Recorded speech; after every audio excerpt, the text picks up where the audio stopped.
سلامونه ګرانو کتونکو. سیاسي محاذره‌يي ډرامه بازیانې چې دي هغه به خوند به ترې تاسو اخلئ او د دې نه به دا راته ثابتېږي هم چې زمونږ د ملک واګې چې دي هغه د کمو غیر سنجیده عناصرو یا سیاسي لیډرانو یا د پارټو په لاس کې دي یا د ادارو چې کوم کردار دی هغه څه پاتې شوی دی. خو بیا هم د خیبر پښتونخوا خلکو ته مبارکي ورکوم چې اخیر کار د خیبر پښتونخوا نوی گورنر چې دی هغه خپله عهده سنبال کړې ده. پرون یې حلف اوچت کړو او د دغه نوي گورنر نوم حاجي غلام علي دی چې هغه لینډ آیکون دی، ټایکون دی د خیبر پښتونخوا، خاص کر د پېښور او د ځمکو د معاملاتو په حواله باندې یو ټریډ مارک دی. تعلق د جی وی سره تاسو ټول پیژنئ. د مولانا قدرحمان صاحب صمدي هم دی، رشته دار هم دی، نږدې دوست هم دی، اے ټي ایم ورته هم خلک وایي. او بل دغه چې کوم خصوصیت دی هغه دا دی چې هغه د مختلفو پارټو سره د بارګیننګ په حواله باندې ډېر زیات شهرت لري. او هم دغه وجه ده چې کله د خیبر پښتونخوا د دې نوې تبدیلۍ د رژیم چینج نه بعد په مختلف پارټو کې د مختلفو عهدو د تقسیم یو عمل شروع شو، نو پیپلز پارټۍ یو تجویز ورکړو، بلکې زرداري صاحب ذاتي طور د هغې تقاضا وکړه چې د خیبر پښتونخوا د مخصوص حالاتو او د ایم پي د کردار په حواله باندې به دا عهده چې ده دا به اتحادي حکومت یا پارټیانې چې دي دا به ورکوي عوامي نیشنل پارټۍ ته. عوامي نیشنل پارټۍ سره باقاعده رابطه وشوه. د هغې ټول ډیلینګ اگر چې صوبایي صدر ایمل ولی خان کو، خو بیا هم دغه رابطو په نتیجه کې میا افتخار حسین چې هغه ډېر اهم لیډر دی، سنجیده لیډر دی، د ټولو خلکو خوښ هم دی، هغه ایز کینډیډیټ چې کوم دی د هغه نوم ولېږلی شو شهباز شریف صاحب ته. کله چې د دې باندې د مشاورت آغاز شو، مولانا قدرحمان صاحب یې په هغه باندې مخالفت وکړو. د هغه د این پي د کردار د بعضې بیانونو په حواله باندې چې هغه ایمل ولی خان د هغه په باره کې جاري کړي یا د جوی په باره کې په هغې باندې اعتراضات وکړل. او اخر کار حسب توقع حسب معمول مولانا قدرحمان صاحب په دې خبره کې کامیاب شو چې این پي د دغه ګورنرشپ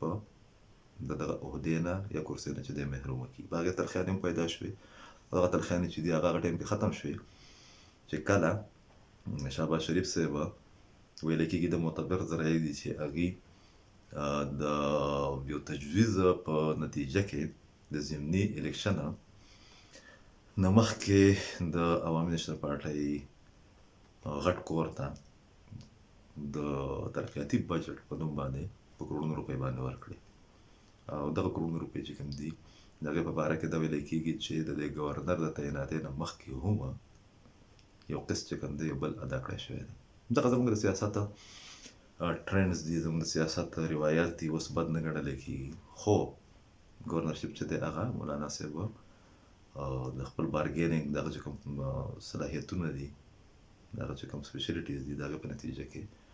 هغه یاسین کو تاسو وکتل هم چې هغه کله ګورنر هاوس ته راغی د دغه ایونټ نه مخکې نو د ګورنر په کرسۍ باندې کېناستو. یو ښه خبره چې هغه موږ نوټ کړه هغه دا چې عام کارکنان چې دي هغه د هغو دپاره د ګورنر هاوس ګیټونه کولاو شوي وو. هغه ګورنر هاوس کې ښه مزې وکړې، ډېر زیات خوشحاله شو.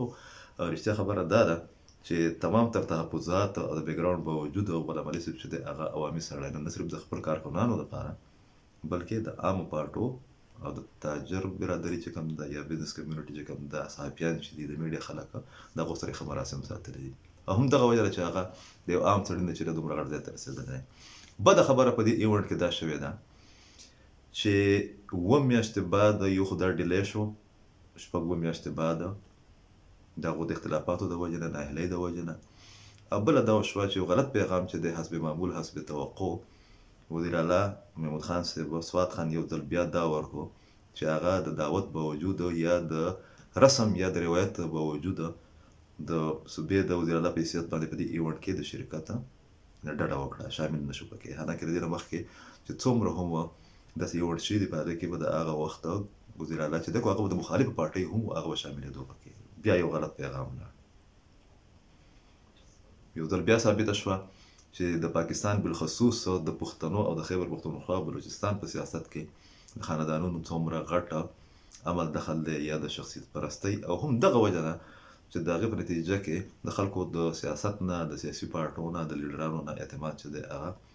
په تیزۍ سره اوچتېږي او خلک ځان له تعلقه ګڼي. مثال په طور دا وګورئ مولانا فضلرحمان صاحب عالم دین دی، د کله نه چې د 80s نه ما په خیال باندې د 83 نه 82 نه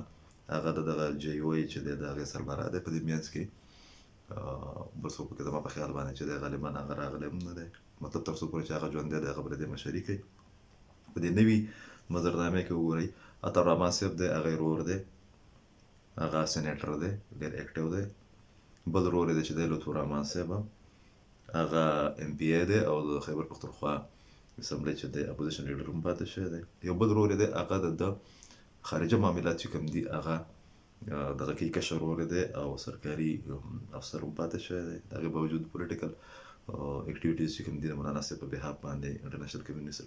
کوي. زوی دی وفاقي وزیر دی اسد محمود صاحب، وزارت کوم وزارت دی ورسره؟ وزارت مواصلات. دا هغه وزارت چې ANP چې کوم دی حسب معمول د 90s غوندې په دې کې ډېرې زیاتې پیسې میسرې وي د هغې د ځان دپاره چې دی د دغه حکومت د قیام نه بعد غوښتو خفه شوی په ANP. اسد محمود صاحب وفاقي وزیر دی. سالي چې ورته وایي هغه ریحانه یاسمینه هغه MPA ده د خیبر پښتونخوا اسمبلی، د مولانا فضلرحمان صاحب فیملي ده. سمدي چې دی والم علي صاحب هغه ته دې مبارک شي هغه ګورنر شو، او د سندي صاحب زوی چې دی محمد زبیر هغه د پېښور میر دی. دی نه تاسو اندازه لګولی شئ چې په سیاست کې سیاست د یو کاروبار شکل دی، په سیاست کې نظریات د کارکنانو اهمیت قربانیانې دا چې دي دا دومره میټر کوي نه. خو که موږ بل طرف ته وګورو خاص کر په پښتنو کې هم د دغه لیډرانو دپاره چې دا بیا د دغه فریم نه بهره د دوی په منځ کې خپل رشته داران ومي، د مختلفو پارټو د خلکو په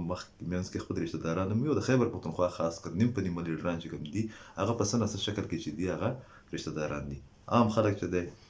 الله دې ورته هدایت ورکړي د دغه پارټو دپاره د دغه لیډرانو دپاره د نظریې په نوم باندې د وابستګۍ په نوم باندې یو بل ته کنځل کوي. بهرحال دا مرحله سر ته ورسېده او خدای دې خیر کړي چې په خیبر پښتونخوا کې د دې ګورنر تعیناتي چې د هغه د خیر سبب جوړ شي، ځکه چې که یو طرف ته هغه ډېر مقبول دی او ډېر شارپ دی غلام علي صاحب، نو بل طرف ته هغه د پیسو ګټلو په حواله باندې یا د بزنس په حواله باندې چې دی په پېښور کې په خیبر پښتونخوا کې یو میچلیس کرکټر دی. او عجیبه خبره دا ده چې په پېښور کې چې په دې ټایم کې د ځمکو کاروبار څومره خلک کوي، ډېر وخت نه خو په دې ټایم کې چې کوم یو صورتحال جوړ دی نو هغې کې د دریو مختلفو پارټو خلک دی. دغه پارټۍ یو کس پکې هم شامل دی، سینیټر دی کوم چې د ګورنر امیدوار و د دې نه مخکې د غلام علي صاحب نه. دا یو درې رکني ګروپ دی او دغه ګروپ چې کوم دی هغې د مافیا شکل اختیار کړلی، خاص کر د ځمکو د خرید و فروخت په حواله باندې یا لینډ بزنس چې دی د هغې په حواله باندې یا پراپرټي بزنس چې دی. نو دغې ته د خدای خیر کړي چې هغه سکیور پاتې شي، ناجایز فایده وانغستلی شي. یو بل کلچ چې دی هغه اگر چې د خیبر پښتونخوا د ګورنر د ایکسپارټا په معاملاتو کې دومره عمل دخل اوس پاتې نه دی د مرجر نه بعده، خو د افغانستان د حکومت سره چې کوم معاملات دي خاص کر د تجارت پر تجارت باندې به ډېر زور ورکول غواړي، او بیا د TTP سره چې کوم معاملات دي او د مرجر په حواله باندې چې د JUI او د ANP د JUI د قومي وطن پارټۍ د JUI او د پیپل پارټۍ په منځ کې کوم اختلافات دي د هغې به څه صورت راځي، سټیټمنټس نه بعد به ریاکشن پې څه راځي، خاص کر د پیپل پارټۍ او د عوامي نیشنل پارټۍ چې هغه د حکومتي څه دي. نو که یو طرف ته دا کار ښه شوی دی نو بل طرف ته بعضې تحفظات چې دي هغه موجود دي او دغه تحفظات کېدای شي چې په مستقبل کې بعض مسایل چې دي هغه هم را پیدا کړي.